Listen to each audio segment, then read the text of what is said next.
할렐루야. 권지천 목사입니다. 아침 말씀 한 말씀 묵상하겠습니다.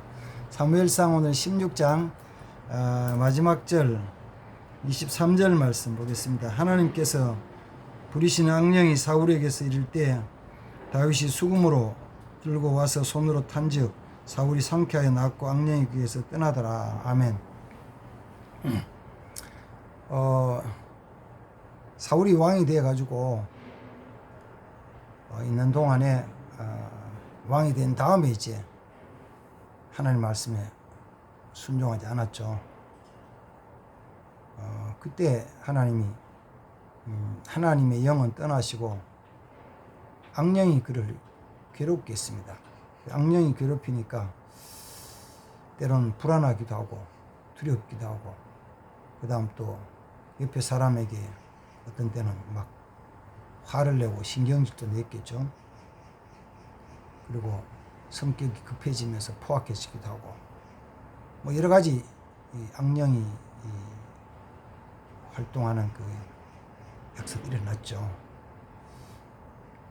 그때 그 사울 옆에 있는 지혜로운 한 사람이 사울에게 이제 충원하는 거죠.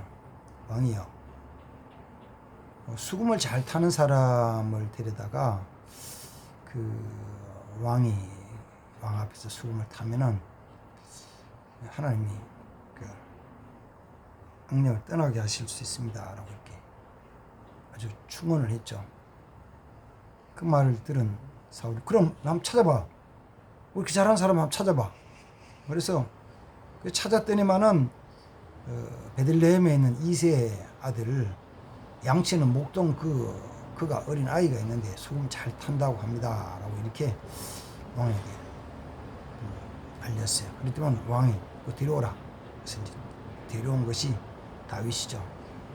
그러면 이제 다른 말로 하면은 어린 다윗이 그 사울 왕 앞에 가기 전에 그럼 뭘 했냐면은 수금을 잘 타는 사람으로 주위에 평판이 나고 소문이 난 거예요. 그 시골 베들레헴 동네에 사는 다윗이라는 소년이 수금을 잘 탄다고 소문이 났어요. 그럼 이거 이제 말씀을 묵상하면서 가만 생각해 보는 거죠. 다윗이 언제 수금 탄 연습을 했을까? 2세 막내 아들로서. 그러면 거기 나온 대로 다윗은 2세 양치는 목동인데 그 목동이 아침에 양을 이끌고 이렇게 양우리에서 들판을 나가잖아요. 그러면 데리고 나가요. 데리고 나가면 저 들판에 있으면 들판 양틀을 풀을 뜯어먹게 하고는 풀을 뜯어먹는 시간에는 목동에는 자유시간이에요. 앉아서 쉬든지 필요한 책을 보든지 노래를 하든지 떠나가서 낮잠을 자든지 쉬든지, 그런 거기서 그 양들이 있는 그 목동의 자리에서 있기만 하면은 자유시간이죠. 자유시간. 만약에 그 낮에는 잘 나타나지 않지만 양을 해치려는 어떤 짐승들이 나온다 치면은 양들이 이 소리를 지르고 우르르 몰려가고 난리가 나죠. 도망다닌다고. 그러면 이제 목동이 정치가 뭐야 이거 뭐 무슨 일이야 보면 저기 사는 짐승이 나오잖아요. 없잖아요. 그러면 막대기를 들고 다윗이 잘 쓰는 물매를 들고 막 달려가는 거죠. 그래서 짐승을 쫓아내죠. 쳐 죽이기도 하고 때로는. 그때 아마 다윗은 시간이 날 때 뭐 하냐면은 수금을 타는 거죠. 수금을 타야. 수금을 타는 게 다윗이 하는 수금은 하나님을 찬양하는 거예요. 찬양하는 거. 그러면 그 하나님을 찬양하는 그 수금 연주가 다윗은 그때 뭐 아무것도 모르잖아요. 그냥 수금을 열심히 타는 거예요. 열심히 찬양하는 거예요. 그런데 다윗은 거기에 대한 것을 알지 못하고 있지만, 그러나 다윗이 수금을 탈 때, 수금을 연주하고 찬양할 때 하나님 역사하시는 거죠. 하나님 역사예요. 사울에 있던 지혜로운 신하 하나가 한 것도, 왕이요, 왕이 번뇌할 때 수금을 잘 타는 사람을 데려다 하면은 왕이 나을 것입니다라는 믿음을 고백하는 거예요. 그게 이제 그 앞에 14절, 15절, 16절 속에 기록된 말씀이거든요. 그러면 이 신하가 보고 왕이 할 때는 수금을 잘 연주할 수 있는 사람을 데려다가 찬양을 하면은 악한 영이 그를 떠나가고 하나님의 은혜가 임해서 평안해진다는 것을 알고 믿고 사람을 찾는 거예요. 다윗은 몰랐죠. 다윗은 몰랐는데 수금 타는 사람을 찾을 때 그렇게 찾았어요. 그러나 그걸 다윗에게 얘기는 안 했겠죠. 청소년인 다윗에게, 어이 다윗, 왕이 너를 부르는 것은 악한 영이 왕을 괴롭힐 때 내가 수금을 타면은 악한 영이 떠나간다고 믿고 하니까 너 그거 잘해야 돼. 알았지? 맞아. 이렇게 해가지고 다윗을 부르고 불렀다면 다윗은 뭐라 그랬을까요? 아주 기겁을 하면서 그저 이렇게, 아이고, 그건 아닙니다. 저는 그런 거는 한 번 적도 없고 경험도 없고 아무것도 못한다고 그랬겠죠. 근데 그냥 수금을 타라고. 예, 알았습니다. 그래서 수금을 타러 가는 거죠. 근데 수금을 탔더니만은 진짜 사울의 마음이 편안해지는 거예요. 악령이 떠나간 거예요. 오늘 읽었던 23절 말씀은 그거거든요. 다윗이 수금을 탄즉 사울의 기분이, 사울의 마음이 상쾌해지고 그리고 악령이 그에서 떠나더라. 근데 이제 이 말씀을 보면서 또 한마디 꼭 더 기억해야 될 게 이런 거예요. 뭐냐면은 사울의 심령 속에서 사울을 괴롭게 하고 때로는 불안하게 하고 때로는 걱정 근심하게 하고 때로는 낙심좌절하게 하고 그 다음에 모든 걸 포기하게 하고 모든 걸 막 너무 분노하고 신경질적이고 미워하면서 경로했던 그런 악한 영이 다윗이 수금을 탈 때 떠나갔거든요. 그러면 그렇게 해가지고 사울에서 떠난 악령이 다윗이 수금 연주가 끝나고 다윗과 떨어져 있을 때 그 악령이 다시 오는 거죠. 다시 와서 또 괴롭히는 거예요. 그래서 결국은 다윗이 사울을 영원히 떠나잖아요. 사울이 그걸 죽이려 하기 때문에. 그 죽이려 하는 자체가 악령의 어떤 영향인데, 다윗이 영원히 떠나니까 사울은 그 계속 악령의 영향력을 받다가 마지막 사무엘상 31장 속에서는 그 길보아산 전쟁에서 그가 전쟁에서 죽는데, 전쟁에서 적군의 칼에 죽는 게 아니고 자기 칼로 자기를 찔러서 자살해 죽거든요. 그럼 그때 자살해 죽을 때 성경에 한마디로 얘기한 것은, 내가 블레셋 할례 받지 못한 블레셋 사람이 나서 모독할까봐 그것이 두려워서 자기 칼을 의지하고 죽어요. 그럼 그게 뭐냐면은 다른 게 아니고 그거죠. 두려움과 걱정, 근심, 좌절, 낙심. 또 내가 도망갈 수도 없는데, 몸이 약해졌는데, 뭐 이런 거 저런 거 전해가지고 그리고 마지막에 그래서 죽어요. 그래서 다시 본문으로 돌아오면 그죠? 다윗은 자기가 그 양을 치면서 수금을 탈 때나 사울 앞에서 수금을 탈 때나 내가 이렇게 수금 타는 걸 통해 가지고 악한 영이 떠나간다는 생각은 안 해봤죠. 그걸 기대한 건 아니죠. 그건 기대한 게 아니에요. 수금 타라니까 정말 기쁨으로 감사함으로 수금을 타면서 하나님께 찬양하는 것이죠. 그렇기 때문에 하나님이 그 은혜를 주신 것이죠. 역사하신 것이죠.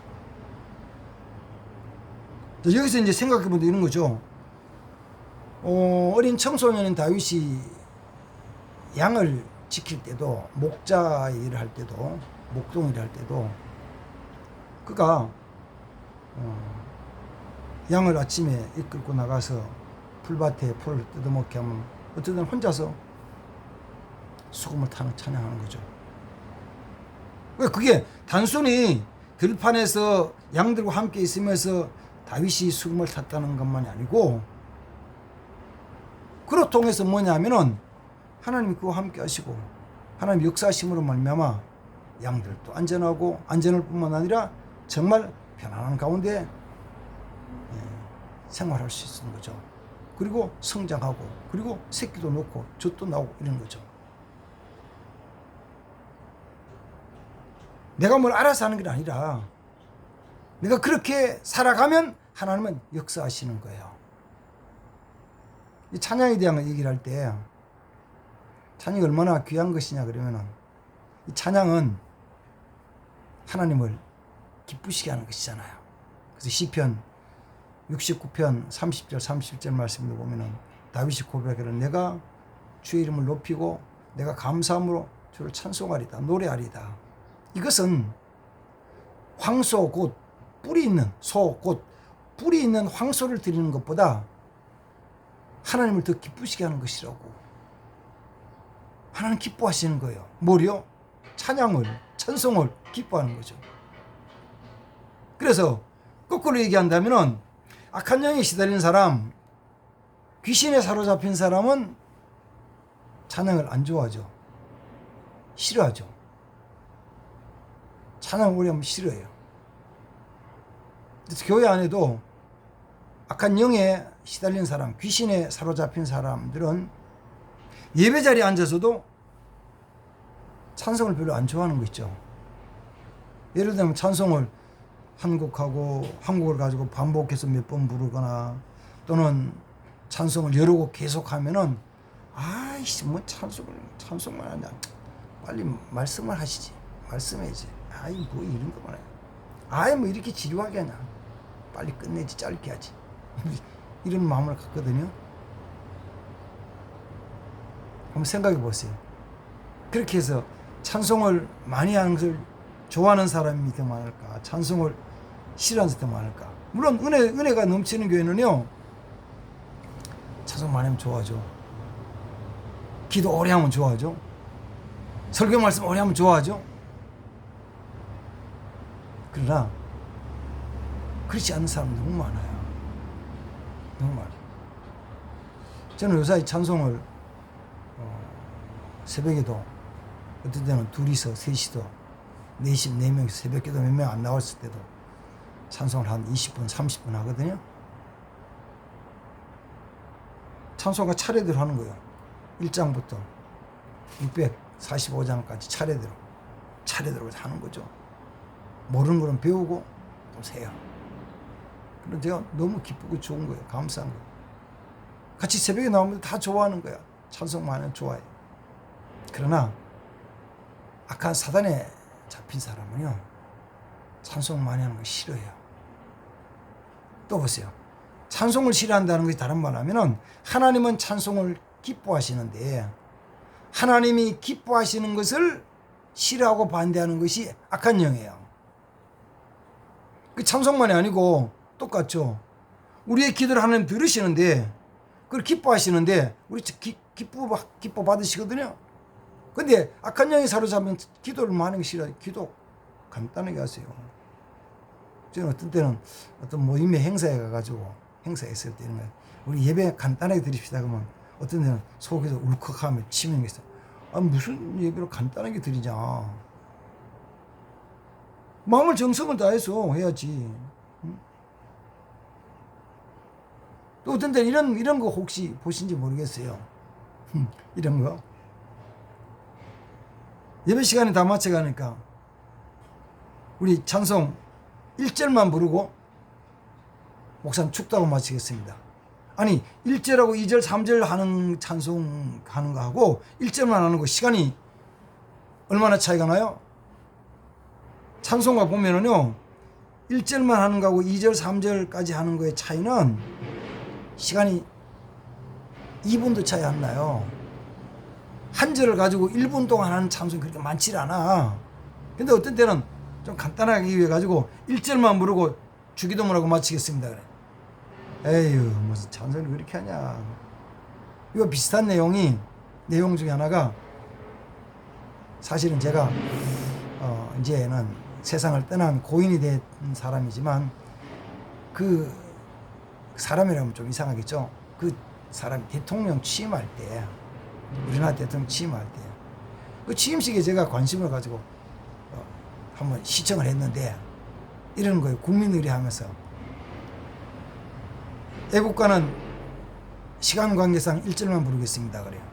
애국가 몇 절까지 있죠 우리? 모르세요? 4절까지 있어요. 애국가 시간 관계상 1절만 부른대요. 혹시 그런 얘기 들어보셨죠? 시간 관계상 애국가 1절만 부르겠다는 거? 사실은 애국가를 부르는 우리 공적인 행사에서 99%가 99.9%가 그렇게 해요. 애국가는 시간 관계상 1절만 부르겠습니다라고. 근데 그거는 그렇죠. 동네 행사는 그렇다 쳐. 또 구청 행사는 그렇다 쳐. 시장 행사는 그렇다 쳐. 시청 행사는. 대통령 취임식에서조차 애국가는 1절만 부르겠습니다. 그러면은 2, 3, 4, 4절 언제 불러요? 그럼 시간 관계에서 1절만 부르는데 애국가 1절 부르는 거하고 1절 4절까지 다 부르는 시간이 얼마나 더 걸려요? 2, 3, 4절 부르는데 시간이 얼마 걸려요? 2, 3, 4절 다 부르면요 1분 30초 걸려요. 1절부터 4절까지만 2분 걸리고. 근데 시간 관계상 1절만 부르는데 시간 관계상 예배도 그렇다니까. 예배도 시간 관계상 1절만 부르고 주기도문 마치지. 에이 그건 싫어하는 거지. 싫어하는 거예요. 교회에서 하나님이 기뻐하시는 걸 싫어하는 거예요. 하나님이 기뻐하시는 일을 이루면은 하나님의 역사가 나타나는데 하나님이 기뻐하지 않는 하나님이 싫어하시는 일을 하는 거예요. 그렇게 이렇게 살아가죠. 내가 하는 이 일이 찬송과 기도와 봉사와 헌신이 성경 읽는 것이 내가 성경 읽고 기도하고 찬양하는 것이 이걸 통해 가지고 암병이 나았고 귀신이 쫓겨가고 허리가 고쳐지고 눈 먼저 보게 이런 그런 놀라운 기사와 역사를 기대하고 그걸 소망하는 건 아니더라도 그 안에도 하나님이 기뻐하신 일을 하면은 하나님 역사하신다고요. 하나님 역사하셔요. 그래서 우리 마음에 그런 것만 갖지면 되죠. 하나님, 내가 하나님 기뻐하신 일을 이루겠습니다. 하나님 기뻐하신 일을 이루겠습니다. 내가 하나님이 기뻐하신 일을 이루겠다고 마음에 결심하고 나가면 돼요. 그러면 돼요. 그런데 그게 우리 인간적인 생활 습성 속에서 그 일들을 내 몸으로 익히지 않으면은 내 몸으로 익히지 않으면 몸으로 익혀진 일들을 해 나가는 거예요. 우리는 그걸 생활 습관이라 그래요. 생활 습관. 생활 습관은 내 몸으로 익혀진 거예요. 자연스럽게 당연히 그렇게 나가는 거예요. 몸으로 익혀진 거. 내가 기도하는 것이 몸으로 익혀져야 돼요. 내 찬양이 몸으로 익혀져야 돼요. 내 몸으로 익혀진 걸 가지고 살아가는 거예요. 하나님 기뻐하신 일을 몸으로 익혀서 그냥 몸이 자연스럽게 나와. 입이 열리면 흥얼흥얼 찬송이 나오고 일을 볼 때마다 주여 하면서 기도가 나오고 시간을 뭐 할까 그러다가 성경 좀 볼까 하고 익혀져야 돼요. 어려운 사람은 좀 도와줘야 되는데 이게 내 몸으로 익혀져야 돼. 몸으로. 그게 안 익혀진 사람에게 생각도 없는 사람에 이런 사람인데 헌금합시다 그러면 오이씨 돈 내라는 소리구만. 누가 돈 내라 그래서 헌금하자 그랬지. 누가 돈 내라 그랬냐고 헌금하자 그랬지. 돈이 헌금 아니요? 틀려. 헌금은 하나님께 드려진 것이고 돈은 당신 주머니에 있는 돈일 뿐이야. 하나님이 기뻐하신 일을 익혀서 그 일을 이루어 나가세요. 그러면 하나님이 역사하십니다. 하나님이 기뻐하셔요. 하나님이 사랑하셔요. 이런 삶이 우리 있어야 됩니다. 다윗은 그냥 수금을 탔는데 하나님 기뻐하시는 게 하니까 귀신 쫓겨나가기도 하고 마음이 상쾌도 변화되는 거예요. 이런 역사를 이루는 성도들 되기를 주님으로 축복합니다. 기도하겠습니다. 주님 감사합니다. 오늘 아침에는 다윗이 수금을 연주하는 말씀을 묵상합니다. 하나님이 기뻐하신 귀한 일을 이룰 때 하나님께서 저로 통하여서 악한 영이 떠나가고 사울의 마음이 상쾌해지며 즐거워지는 귀한 일들을 보게 하셨습니다. 우리의 삶에도 내 삶을 통해서 내 몸이 하나님 기뻐하신 거룩한 일을 이루는 그런 일에 쓰임받도록 하나님 은총을 내려주옵소서. 그리고 훈련하고 연습할 수 있도록 은혜를 주시옵소서. 늘 생각하며 살아갈 수 있게 없어서 예수님의 이름으로 기도하옵나이다. 아멘. 감사합니다.